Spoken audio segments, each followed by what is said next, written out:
બનાસકાંઠાના દાંતામાં પણ વરસાદથી હાલાકી પડી રહી છે। દાંતાથી પાલનપુર જતો માર્ગ બેટમાં ફેરવાઈ ગયો। પાણી ભરાતા વાહન ચાલકોને ભારે હાલાકીનો સામનો કરવાનો વારો આવ્યો। દાંતા પેથાપુર રોડ પર વિશાળ વૃક્ષ એક ધરાશાયી થઈ ગયું। પેથાપુર દાંતા માર્ગ વાહન વ્યવહાર માટે બંધ કરવામાં આવ્યો છે।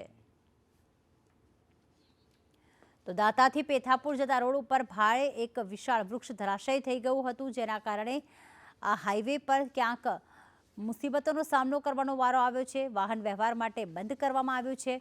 દાંતાથી પાલનપુર જતા માર્ગ ઉપર પાણી ભરાતા લાંબી કતારો પણ જોવા મળી રહી છે। દાંતાથી પાલનપુર જતો માર્ગ બેટમાં ફેરવાઈ ગયો છે।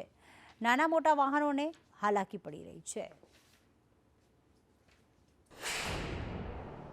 તાલુકામાં પડેલા ભારે વરસાદના કારણે જે કહી શકાય છે કે અંબાજીથી જે પાલનપુર જતો જે માર્ગ છે ત્યાં જે રસ્તાઓ જે બેટમાં ફેરવાયા છે અને રોડ પર પાણી ભરાવાના કારણે જે વાહન ચાલકોને પણ હાલાકી પડતી હોય છે। કહી શકાય છે કે જે રોડ ઉપર જે દાંતાથી જે અંબાજી જતો દાંતાથી જે પાલનપુર જતો જે માર્ગ છે, માર્ગ ઉપર ભારે વરસાદના કારણે પાણી ભરાવાના કારણે જે વાહન ચાલકોને હાલાકી પડી રહી છે। ત્યારે કહી શકાય છે કે વરસાદના કારણે રોડ ઉપર પાણી ભરાવાની અનેક સમસ્યાઓ સામે આવી રહી છે। ત્યારે કહી શકાય છે કે અવારનવાર જે વરસાદ પડતો હોય છે ત્યારે અવારનવાર ત્યાં રોડ ઉપર પાણી ભરાવાના બનાવથી જે વાહન ચાલકો છે તેમને હાલાકી ભોગવવાનો વારો આવતો હોય છે। લક્ષ્મણ ઠાકોર, સંદેશ ન્યૂઝ, અંબાજી।